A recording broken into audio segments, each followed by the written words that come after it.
Notre cerveau et notre conscience sont conçus pour une seule tâche, atteindre la dominance. La dominance se calcule par le volume de ressources que vous possédez. Voiture, bateau, nourriture, argent, capital social, réussite sociale, nombre de connexions, intelligence émotionnelle, capacité à défendre vos intérêts, à argumenter, à convaincre, à diriger les autres. Et votre réussite sexuelle. À quel point vous plaisez au sexe opposé? Combien de femmes, d'hommes ou d'enfants vous avez? Nous naissons tous avec une seule aspiration. Chaque action de notre vie y est liée. En dehors de cela, il n'y a rien. Tout éloignement de la réussite sexuelle, des ressources ou de la réussite sociale est perçu par l'organisme comme un rapprochement de la mort. Et cela fait terriblement mal. Pourquoi? Si votre petit ami vous quitte en disant « Je vais voir cet homme séduisant », il vaudrait presque mieux qu'on vous frappe là où ça fait mal. Parce que, pour votre cerveau, votre système limbique, votre nature biologique, le départ d'une partenaire signifie que votre matériel génétique est inutile, que vous-même êtes inutile et que vous ne vous reproduirez pas. Pour le cerveau, la reproduction est l'immortalité. Si vous ne vous reproduisez pas, vous mourrez. C'est pourquoi les gens sont prêts à tout pour une nuit d'amour. Tout comme pour de l'argent. Et c'est comme à la guerre. À la guerre, tous les moyens sont bons. L'argent corrompt les gens, etc. Nous parlons ici des seules choses pour lesquelles nous sommes programmés. Tout le reste, culture, science, littérature, amitié, n'est qu'un outil pour augmenter nos chances de devenir plus riches, plus sociaux et plus séduisants. Ainsi, tout déclin dans ces domaines détruit physiquement notre organisme. Il est néfaste de ne pas avoir, c'est scientifiquement prouvé, je ne vais pas vous citer les études, que le fond hormonal des gens change en fonction de l'argent dans leur portefeuille. Peu importe ce qu'ils possèdent réellement. Vous pouvez mettre de faux billets en papier dans votre portefeuille et cela fonctionnera. Car peu importe que vous sachiez que c'est un bluff. Votre cerveau entend le froissement des faux billets, les voit. Il ne peut éviter l'impression que votre portefeuille est bien rempli. Vous serez plus calme, plus productif. C'est un exemple des techniques que nous utilisons pour booster notre productivité. Si votre petit ami, femme, partenaire ou mari vous répète 50 fois par jour que vous êtes stupide, incompétent, maladroit, même si c'est vrai, même si c'est mérité, cela vous détruira. Physiquement. Cela vous détruira physiquement, il y a un piège cognitif. Les gens croient qu'à un moment donné, le poids des compétences surpassera l'énergie et l'enthousiasme. Mais non, cela n'arrivera jamais. C'est une grave erreur que vous commettez, comme les auditeurs et vos proches. Vous ne faites pas quelque chose. Vous concluez que c'est parce que vous manquez de connaissances, alors que la raison est ailleurs. Comme je l'ai dit, vous ne contrôlez pas les dessins animés que vous vous projetez. Ainsi, le film Le Secret cesse d'être une blague. L'idée est que l'on s'entraîne quotidiennement à choisir les images mentales qui nous renforcent ou nous affaiblissent. Si vous y réfléchissez, c'est la maîtrise de soi qui vous manque. Personne ne manque de compétences. Les imbéciles ont disparu. Comprenez, pendant des millénaires, l'eau était rare. Seuls les rois en avaient en abondance. Même les rois n'avaient pas de toilette avec de l'eau où il suffit d'appuyer sur un bouton pour que l'eau coule. Ouvrir un robinet et l'eau arrive. En ce sens, nous vivons mieux que les monarques durant la majeure partie de l'histoire humaine. Il en va de même pour les compétences. Nous avons atteint un point où la compétence a cessé d'être une valeur, une ressource. Tout le monde sait tout le monde comprend tout. Depuis longtemps, tout est clair. La question est, pourquoi ne le fais-je pas? En cherchant la réponse, j'ai découvert ce dont je vous parle.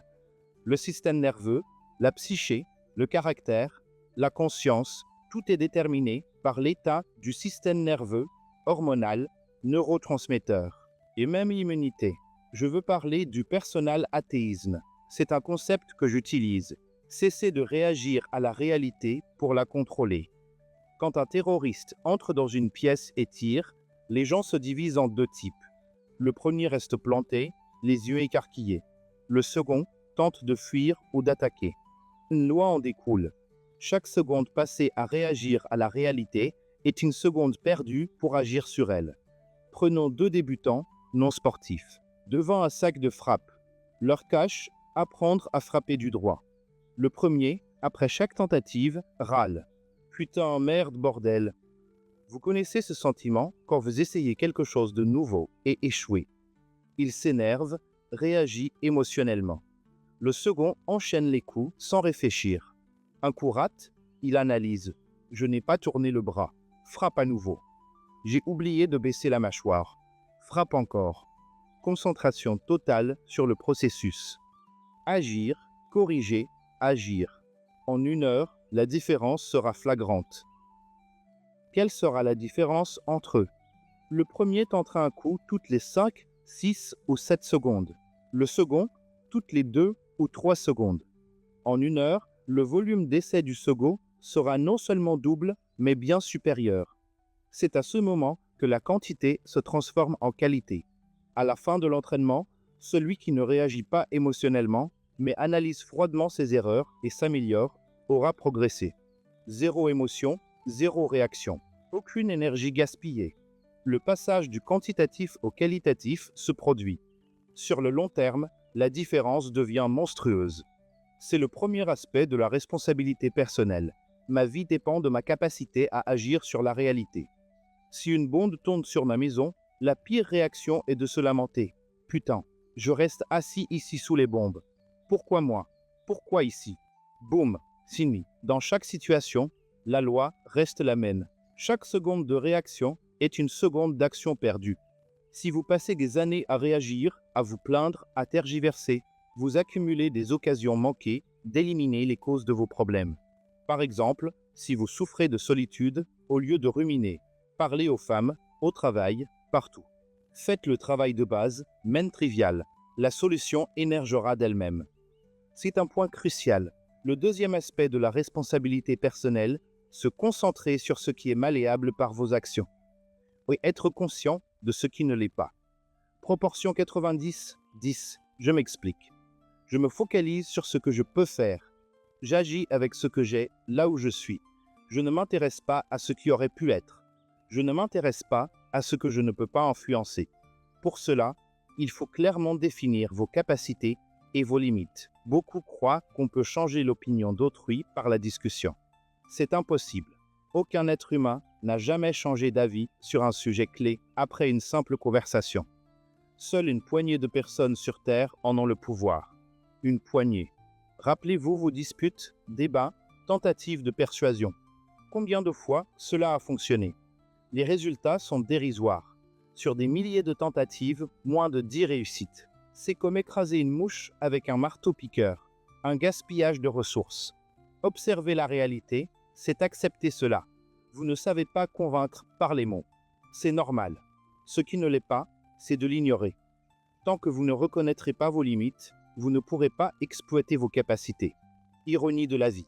Les plus forts sont ceux qui n'ont aucune illusion sur leur pouvoir. Ils savent qu'ils peuvent peu, et ils renforcent ce peu. Les faibles, eux, agissent comme s'ils pouvaient tout. Résultat inverse. Le troisième aspect de la responsabilité personnelle, ce que les autres ont mal fait ne m'intéresse pas. Ce qui m'intéresse, c'est ce que moi, j'ai pu améliorer ou mal faire. Au moment où vous vous focalisez sur l'extérieur, vous perdez le contrôle de l'intérieur. Le cerveau préfère rejeter la responsabilité à l'extérieur, car admettre ses erreurs force à affronter son impuissance. Cette sensation est désagréable. Votre cerveau trouve une échappatoire pour éviter cette gêne en rejetant la faute sur l'extérieur. Il crée un vide où vous êtes parfait et le reste est mauvais. Je vais vous expliquer clairement comment évaluer votre situation. Si votre vie est mauvaise, le problème vient de vous. Point final. Si vous manquez d'argent, de santé, de charisme, d'intelligence, d'énergie, de joie, d'amis, de famille, c'est uniquement votre responsabilité. Si nous étions assis ensemble et que vous me décriviez votre vie pas si idéale, je pourrais écrire 50 actions que vous pouvez faire, mais ne faites pas. Vous répondriez, je le savais déjà, mais je ne le fais pas. C'est tout. La différence est là. L'absence de lucidité envers soi-même limite votre capacité à progresser. Je préfère me sentir minable une seconde et agir immédiatement, plutôt que de fuir cette sensation et subir des conséquences à vie. Toute amélioration demande une concentration totale. Sans concentration, vous ne réussirez rien. Point zéro pour réussir dans la vie, sport, business, amour, art, science, dur, chaque jour, avec passion. Des actions faibles, irrégulières, désorganisées ne produiront que des résultats médiocres, tout en gaspillant votre énergie. Donc, avant d'agir, comprenez ceci. Le succès exige de la constance, de la discipline et l'élimination de toute distraction. Si on vous donnait 100 millions de dollars et qu'on vous demandait quelle est la première chose que tu fais, vous ne sauriez pas. Vous fermeriez vos dossiers en suspens. Bien. Et ensuite, vous ne savez pas. Vous êtes tellement habitué à vivre comme du bétail, dans un enclos de limitations, de complexes, d'échecs, de pensées répétitives, que votre conscience s'est rétrécie à leur taille.